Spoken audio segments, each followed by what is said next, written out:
kasih karunia dan damai sejahtera yang dari Allah Bapa kita dan dari anaknya Tuhan Yesus Kristus kiranya menyertaimu hari ini. Amin. Firman Tuhan menyapa kita pada hari ini, Senin 27 Juli 2020, yang tertulis pada Kitab Amsal pasal 2 ayat 1. Hai anakku, jikalau engkau menerima perkataanku dan menyimpan perintahku di dalam hatimu. Demikian firman Tuhan. Jemaat Tuhan yang terkasih dalam Kristus Yesus, tak banyak orang yang menganggap hikmat itu penting, terutama di zaman ini. Orang lebih mengutamakan pencapaian materi atau prestasi. Nyatanya, hikmat tidak bisa diukur secara fisik. Kita harus bisa melihat apakah seseorang itu berhikmat dari karakter dan nilai-nilai yang dia anut. Bila Alkitab berbicara tentang hikmat, maka kita bukan hanya bicara masalah konsep. Bicara tentang hikmat berarti bicara tentang takut akan Tuhan dan pengenalan akan Dia. Itu berarti bicara hikmat adalah bicara kemampuan orang untuk hidup mengikuti kehendak Allah. Namun kemampuan itu bukan berasal dari orang itu sendiri, karena sumber hikmat ialah Tuhan. Hikmat itulah yang mewarnai hidup dan menolong orang untuk menjalani hari-harinya. Sebab itu, orang harus merespon hikmat secara tepat. Orang harus menerima perkataannya, menyimpan perintahnya, serta memperhatikan dan mencenderungkan hati kepada hikmat.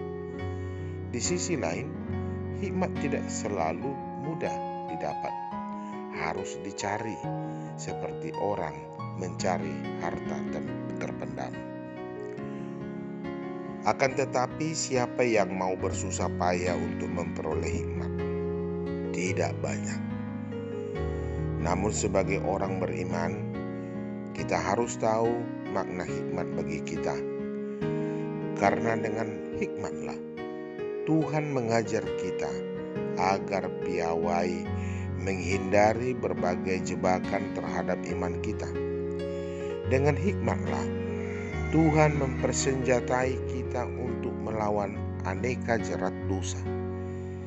Dan satu-satunya cara agar kita memiliki hikmat adalah melalui persekutuan kita dengan Tuhan secara pribadi hari demi hari.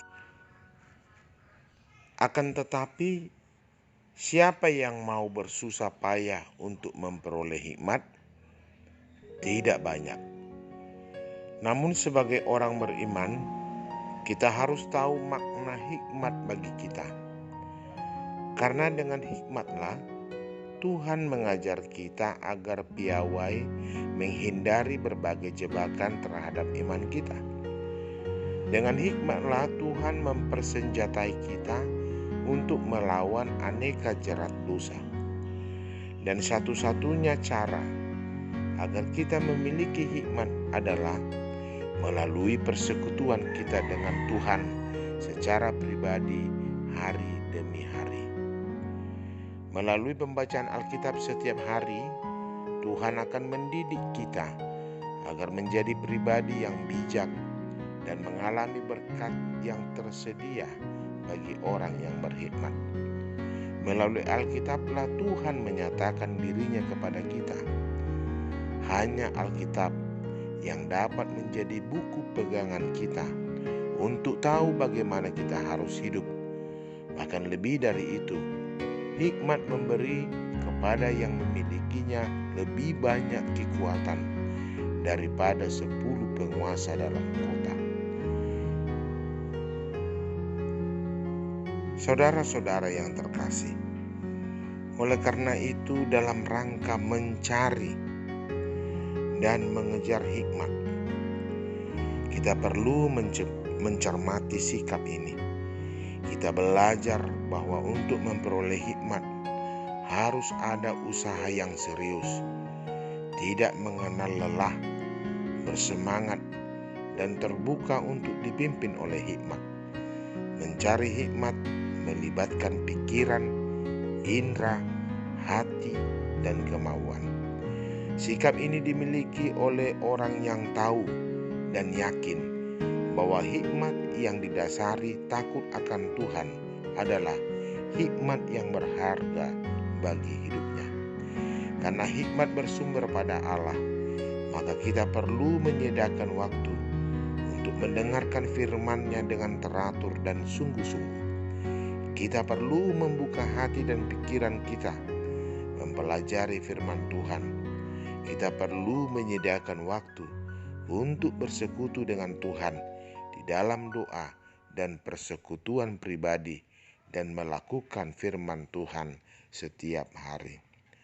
Saudara-saudara yang terkasih dalam Kristus Yesus, jalan hidup orang yang berhikmat jauh berbeda dengan orang yang tidak memiliki hikmat.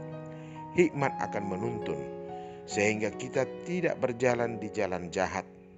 Hikmat akan menguatkan sehingga kita tidak tergoda perempuan jalan. Dengan hikmat pula kita akan hidup bermoral tinggi dan luhur. Dan yang terutama, kita akan memiliki pengenalan akan Tuhan. Ingatlah, siapa berhikmat akan memiliki norma hidup sesuai dengan Allah. Tuhan Yesus memberkati. Amin.